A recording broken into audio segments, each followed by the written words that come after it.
Merci, Monsieur le Président. Il s'agit de ma dernière question car je m'apprête à quitter mes fonctions de député suite à mon élection en tant que maire d'Alençon et président de la communauté urbaine d'Alençon.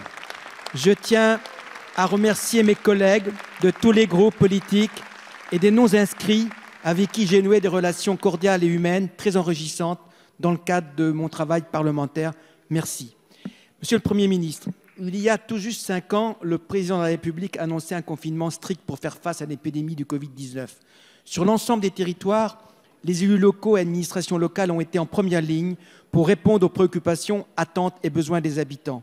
Nous avons à nouveau constaté l'importance des différents échelons décentralisés, même si ce découpage territorial peut parfois créer des lenteurs et lourdeurs dans la prise de décision, il reste garant d'un dialogue avec l'ensemble des acteurs présents au plus près des préoccupations des Français. Si la décision nationale permet une cohérence, son application nécessite très souvent des adaptations aux particularités locales. Monsieur le Premier ministre, vous avez évoqué de nombreuses fois les territoires lors de votre discours de politique générale et énoncé des mesures qui devraient être prises afin de lier nouvel acte de décentralisation et plan de relance. Ce second point doit rester au cœur de nos préoccupations afin de soutenir notre économie et maintenir le pouvoir d'achat des Français, notamment celui des plus fragiles. Si les collectivités locales sont en première ligne, il faut leur donner les moyens d'agir. Le texte de la future réforme devra être ambitieux et faire évoluer avec précision la décentralisation, la répartition des compétences et les modes d'élection. Mais tout cela n'a aucun effet si on ne donne pas aux collectivités les moyens humains et financiers de remplir leur mission. Un nouvel acte de décentralisation et de déconcentration ambitieux sera le seul à même de répondre à la volonté exprimée par nos concitoyens de participer à la définition des politiques publiques. Monsieur le Premier ministre, pouvez-vous nous exposer les prérogatives et moyens qui seront donnés aux collectivités locales dans le cadre de ce nouvel acte de décentralisation afin de répondre aux défis de demain? Je vous remercie. Merci, chers collègues. Et avec nos félicitations, tous nos vœux de succès dans l'exercice du mandat qui vient de vous être confié à la tête de la ville d'Alençon. Merci, Monsieur le Président. Ma question s'adresse au nouveau ministre de l'Agriculture. Nous sommes loin du discours de Rungis du Président de la République, nous sommes loin des espérances nées des États généraux de l'alimentation et je le dis sincèrement avec le groupe socialiste, nous partageons la déception traduite par l'Observatoire des prix il y a quelques jours. Non, pour les éleveurs, pour le lait, pour la viande, Egalim n'a pas été au rendez-vous. C'est un échec et nous devons l'assumer ensemble, d'autant plus que Sapin 2, que nous avions nous-mêmes initié sur le volet agricole, n'avait pas tenu tous les espoirs suscités. Donc il faut regarder les choses en face. Et il nous reste 2 ans pour agir. Nous vous proposons, Monsieur le Ministre, d'investir 3 champs qui peuvent sauver ce mandat et être utiles au monde agricole. Le premier touche à une loi foncière. 50% des agriculteurs prendront leur retraite dans les 10 ans qui viennent. L'accaparement des terres est un appauvrissement économique, social, écologique. Nous avons besoin, face aux dérives ultralibérales, de retrouver une régulation du foncier pour assurer une relève générationnelle et assurer l'esprit d'entreprise dans nos campagnes. Deuxième champ, il est celui de la politique agricole commune. Je le regrette, mais il semble que la France ne soit pas assez investie dans le Green Deal et le lien et le levier qu'elle peut constituer dans la politique agricole alimentaire commune, avec notamment 4 leviers, Monsieur le Ministre, que nous vous invitons au dialogue avec nous sur ces sujets. Le premier est celui de mobiliser le premier pilier sur les organismes de producteurs pour la fabrique des volumes et des prix à la base, tel que Egalim n'a pas pu le faire. Le deuxième est celui de mobiliser le deuxième pilier sur la haute valeur environnementale pour relancer le récit de l'agroécologie qui réconcilie société et agriculture. Le troisième, vous le savez très bien, c'est celui d'une autonomie protéique par des aides découplées. Tous ces leviers, ils sont à votre portée. Et le dernier, le plus important, c'est d'apporter ici, maintenant, la garantie que la France, dans le cadre du traité mix qui pourrait connaître une accélération par la présidence allemande, mettra son veto sur le Mercosur pour que l'agriculture reste une assurance vie. Madame la ministre de l'Enseignement supérieur, de la Recherche et de l'Innovation. Hier, le Premier ministre annonçait le repas à 1 € pour les étudiants boursiers. Encore faudra-t-il pour y accéder pouvoir s'inscrire à l'université. En effet, comme vous l'exprimez Valérie Rabault, à l'unisson des présidents d'université, nous sommes très inquiets quant aux possibilités d'accueillir dans des conditions sanitaires acceptables les 35 000 étudiants supplémentaires attendus à la rentrée prochaine.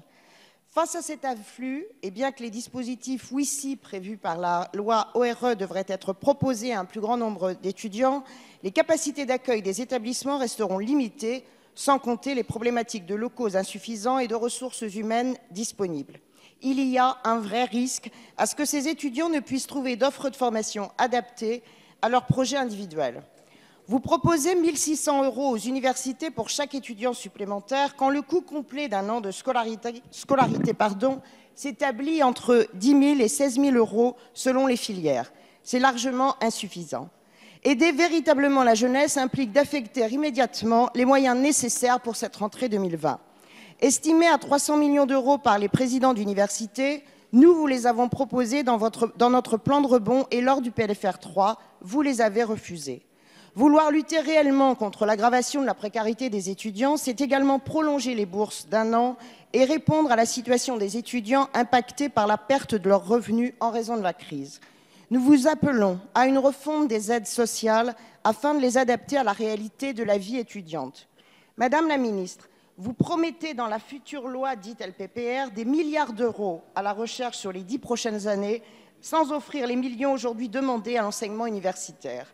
Alors, au-delà du gel des droits d'inscription dans le supérieur, quelles sont vos propositions concrètes pour répondre à cette urgence et permettre l'accueil de tous les étudiants dans le respect des règles sanitaires?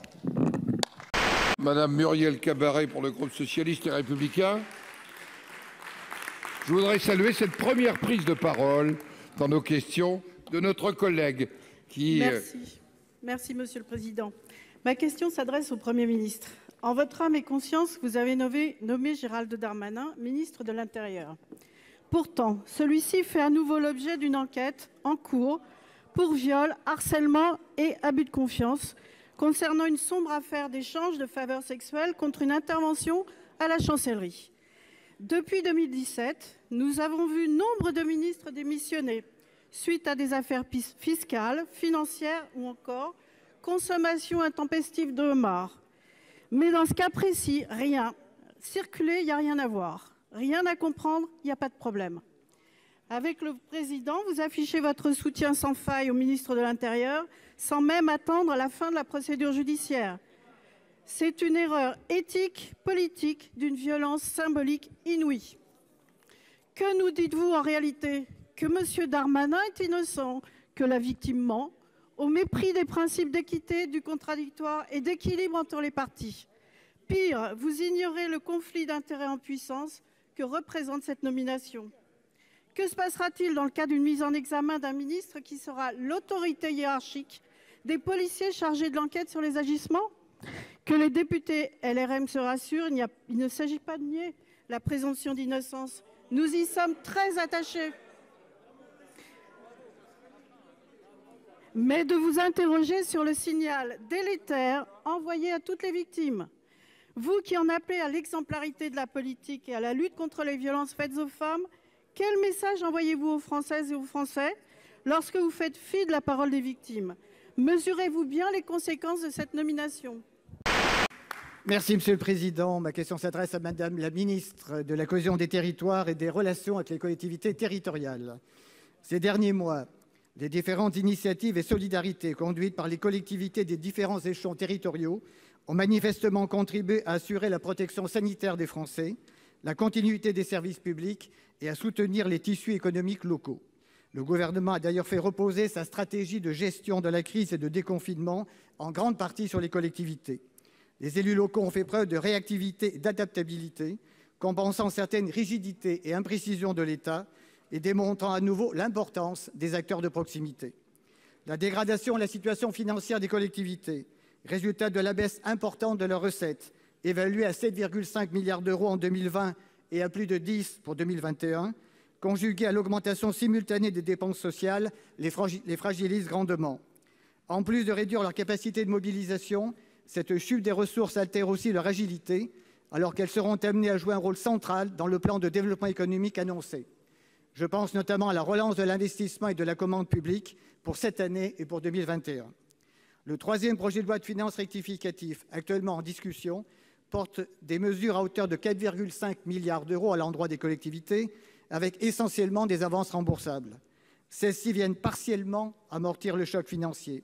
Mais ces aides suffiront-elles à maintenir leur capacité d'investissement dans des secteurs décisifs tels que les mobilités, le déploiement du numérique, la relance verte ou la relocalisation d'activités stratégiques? Seront-elles en capacité de poursuivre leur action en faveur de l'égalité territoriale et de la justice sociale et de permettre aux territoires ruraux de relever le défi démographique par une politique d'accueil? Plus globalement, n'est-il pas temps, Madame la Ministre, de libérer les collectivités de tout un ensemble de contraintes budgétaires, réduisant leur autonomie fiscale, et d'amorcer un virage ouvertement décentralisateur? Enfin, pourriez-vous nous préciser dans quelle mesure l'Agence nationale de la cohésion des territoires sera-t-elle mobilisée afin d'accompagner tant les porteurs de grands programmes que les projets émergents locaux, dont le nombre devrait se multiplier en vue d'impulser la relance? De notre collègue Yves Daudigny pour le groupe socialiste et républicain. Je voudrais saluer son travail ici au Sénat, comme secrétaire du Sénat, mais aussi avec Jean-Pierre Decool, Monsieur le Premier ministre, Monsieur le ministre des Solidarités et de la Santé, un rapport en 2018 sur la pénurie de médicaments et de vaccins qui était une prescience par rapport à ce que nous avons vécu. Je lui cède la parole. Il représente le groupe socialiste et républicain. Merci, Monsieur le Président, pour vos paroles. J'aurai peut-être encore l'occasion la semaine prochaine de débattre sur le sujet de la dette sociale. Ma question s'adresse à Monsieur le ministre des Solidarités et de la Santé. De grave, la situation de la psychiatrie est passée à catastrophique, titre une récente tribune qui dénonce la pression financière à l'exclusion de toute autre vision maintenue sur ce secteur.